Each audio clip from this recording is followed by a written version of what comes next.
அனைவருக்கும் ஸ்ரீ செல்வ கணபதி வன்னியர் குல சத்திரியர் திருமண தகவல் மையத்தின் சார்பாக உங்கள் நல்வாழ்த்துக்களை தெரிவித்துக் கொள்கிறேன். இப்போ நம்ம மேட்ரிமோனி பொறுத்த வரைக்கும் பார்த்தீங்கன்னா போன வருஷம் 2025 நம்ம பல பேர்களுக்கு திருமணம் நம்ம மேட்ரிமோனி மூலியமா நடந்திருக்கு. இப்போ இந்த வருஷம் 2026 அதே போல உங்களுடைய ஆதரவாலையும் கடவுள் அருளாலையும் பல பேருக்கு திருமணம் முடிச்சு கொடுன்னு சொல்லி வேண்டி கேட்டுக்கொள்கிறேன். அடுத்து பார்த்தீங்கன்னா இப்போ நம்ம மேட்ரிமோனி பொறுத்த வரைக்கும் நம்மள்ட்ட பதிவு பண்ணா, அதாவது செல்வ கணபதி வன்னியர் குல சத்திரிய திருமண தகவல் மையம் நம்ம ஒரே ஜாதிக்கு மட்டும் தான் பார்க்குறோம், நம்ம வன்னியர் சொந்தங்கள் மட்டும் தான் பார்க்குறோம். ஓகேங்களா? இதில் பார்த்தீங்கன்னா நம்ம மேட்ரிமோனியில் பதிவு பண்ணா கண்டிப்பா ஒரு வருஷத்துல திருமணம் கண்டிப்பா நடைபெறும். அந்த மணமகளுக்கும் சரி அந்த மணமகளுக்கும் சரி திருமணம் கண்டிப்பா நடைபெறும். அது நம்மளுடைய ராசி, நம்ம மேட்ரிமோனியோட ராசி, நம்ம செல்வ கணபதி அருளால கண்டிப்பா திருமணம் நடக்கும். அதுல மாற்றமே கிடையாது. அதுல பாத்தீங்கன்னா இப்போ வந்து ஒரு 40-50% வந்து நம்ம மேட்ரிமோனி மூலியமா திருமணம் நடந்தாலும் ஒரு 60% வந்து அந்த பேரண்ட்டுடைய முயற்சி, அந்த பெற்றோருடைய முயற்சினால தன்னுடைய மகனுக்கோ மகளுக்கோ திருமணம் நடக்கணுன்ற முயற்சியில அவங்க செலவு பண்ணி தேடுறாங்க. ஆன்லைன் மேட்ரிமோனி மூலியமா தேடுறாங்க, மேட்ரிமோனி, இலவச மேட்ரிமோனி, அப்புறம் சொந்த பந்தத்துல சொல்லி அவங்க தேடி அது மூலியமா பாத்தீங்கன்னா அவங்க முயற்சினாலேயே திருமணம் முடிஞ்சிருது. ஓகேங்களா? இந்த மாதிரி வந்து சீக்கிரம் திருமணம் முடிஞ்சிருது. அடுத்து ஒரு 10% வந்து திருமணம் முடியாம நிக்கிறதா காரணம் என்ன? அந்த காரணம் தான் முக்கியமானது. அந்த காரணம் என்னன்னு மணமகள் வீட்டாரோ புரிஞ்சுக்கிட்டாங்கன்னா அந்த காரணத்தை சரி பண்ணி நம்ம திருமணம் முடிச்சிடலாம். முக்கியமா பாத்தீங்கன்னா அந்த காரணத்தை பொறுத்த வரைக்கும் எனக்கு சில யோசனைகளை தோன்றதை நான் சொல்றேன், தவறா நினைச்சுக்க வேணாம்.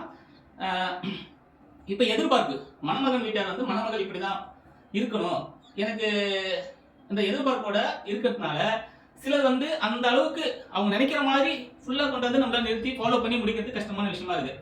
சிலர் விட்டு கொடுத்து போனாங்கன்னா முடிச்சிடலாம். அதே போல மணமகள் வீட்டாரும் மணமகன் இப்படி இருக்கணும், அப்படி இருக்கணும், படிச்சிருக்கணும், இந்த வேலையில் இருக்கணும், அப்படி எதிர்பார்ப்பு இருக்கிறதுனால அந்த எதிர்பார்ப்புனால லேட் ஆகுது.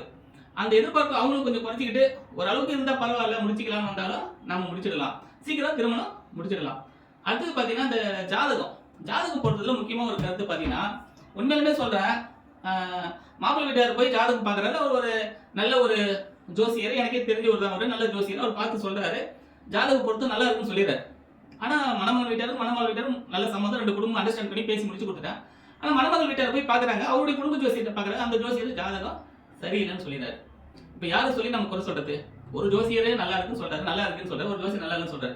இந்த மாதிரி சில ஜாதகத்தினாலையும் ஜோசியர்னாலையும் தாமதம் ஏற்படுது.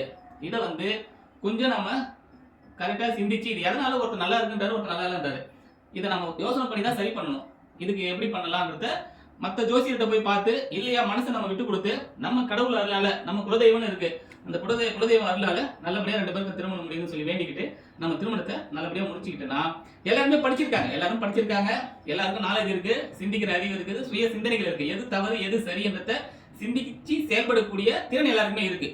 அதனால வாழ்க்கையில மேரேஜ் ஆன பிறகு, திருமணம் ஆன பிறகு விட்டு கொடுத்து வாழ்ந்தாங்கன்னா, ஒருத்தவங்க விட்டு கொடுத்து அனுசக்தி வாழ்ந்தாலும் எந்த பிரச்சனையுமே கிடையாது. முதல்ல பேசுறோம், பழகிறோம், சொல்றோம், எடுத்து சொல்றோம். அது பிறகு திருமணம் ஆன பிறகு விட்டு கொடுத்து வந்தாலும் எந்த பிரச்சனையும் கிடையாது. அதுல எந்த ஜாதகம் வந்து தடை பண்ண போறது கிடையாது. அதனால இதெல்லாம் யோசனை பண்ணி நம்ம சரி பண்ணி சீக்கிரம் அனைவருக்கும் திருமணம் முடிக்கணும் என்ற எண்ணத்துல நான் பேசிட்டு வரேன். நம்ம மேட்ரிமோனி பொறுத்த வரைக்கும் பாத்தீங்கன்னா நல்லபடியா நம்ம திருமணம் முடிச்சு கொடுத்துட்டு வரோம். அடுத்தது பாத்தீங்கன்னா சில பேருடைய ஜாதகம்லாம் பாத்தீங்கன்னா எங்க போய் முடியல, ரொம்ப கஷ்டமா இருக்குது, நானும் ஆன்லைன் மேட்ரிமோனில 3-4 டைம் பணம் கட்டி பார்த்துட்டேன், கல்யாணம் அது இது அங்க எங்கெல்லாம் போட்டுட்டோம் ஆனந்தன், நீங்க பார்த்து முடிச்சு கொடுங்கன்னு சொல்லி எங்க தேடியும் முடியாததை பாத்தீங்கன்னா சில ப்ரொஃபைல பாத்தீங்கன்னா முடிக்கக்கூடிய திறமை வந்து திருமண அமைப்பாளர்கிட்ட மட்டும்தான் இருக்கு. அந்த திருமண அமைப்பாளர் தான் பாத்தீங்கன்னா அந்த வீடுகளுக்கு போய் பேசி, அந்த வீட்டுகளுக்கு போய் பேசி, பெண் வீட்டாருக்கு பேசி, மாப்பிள்ளை வீட்டாருக்கு பேசி, சில நேரங்களில் அவங்களுக்குன்னு நேரத்தை செலவு பண்ணி அவங்க வீட்டுக்கு தேடி பேசி கிட்டுக்கு வந்து பேசி முடிச்சு கொடுக்குற திறமையும் இந்த எல்லாம் பாத்தீங்கன்னா அமைப்பாளர்கள் இருக்கு. அதே போல நம்ம அமைப்பாளர் என்ன பொறுத்த வரைக்கும் பாத்தீங்கன்னா நம்ம நேரடியாக வரன் வீட்டுக்கு போவோம், அவங்கள்ட்ட பேசுவோம், நம்மளை கூப்பிடுவாங்க, அவங்களை நேரில் பார்ப்போம், அதே போல் பொண்ணு வீட்டாரை பார்ப்போம், மாப்பிள்ளை பார்ப்போம், அவங்களுடைய ஸ்டேட்டஸ் என்னன்னு பார்ப்போம், அவங்களுடைய எதிர்பார்ப்பு என்னன்றதை ஓரளவு நம்ம புரிஞ்சுக்கிட்டு அந்த ஃபைல் இந்த ஃபைலை கரெக்ட் ஜாதகத்தை சேர்த்து வச்சுன்னா கரெக்டாக இருக்குன்ற மென்ஷன்ல ஃபாலோ பண்ணி நல்லபடியாக திருமணம் முடிச்சு கொடுப்போம். ஓகேங்களா? இப்படி தான் நம்ம வந்து பார்த்தீங்கன்னா நல்லபடியாக பல பேர்களுக்கு திருமணம் முடிச்சுட்டு வரோம். அது மாதிரி பார்த்தீங்கன்னா மேலும் நம்ம வந்து பல பேர்களுக்கு கண்டிப்பாக நம்ம மேட்ரிமோனி மூலியமா செல்வ கணபதி வன்னியர் குல சத்திரிய திருமண தகவல் மையத்தின் மூலியமா திருமணம் நடைபெறும். அது எந்த மாற்றமும் இல்லை. மேலும் பல பேர்களுக்கு நம்ம மேட்ரிமோனியில கண்டிப்பா திருமணம் நடக்கும். ஏன்னா நமக்கு வந்து கடவுளுடைய அருள் நம்மகிட்ட இருக்கு, அந்த கடவுள் சக்தியும் இருக்குது. நம்ம கிட்ட திருமணம் முடிச்சு கொடுக்குற அனைவருமே பாத்தீங்கன்னா அந்த தம்பதிகளை பாத்தீங்கன்னா கண்டிப்பா நல்லா இருப்பாங்க, அதுல எந்த வித மாற்றமும் இல்லை.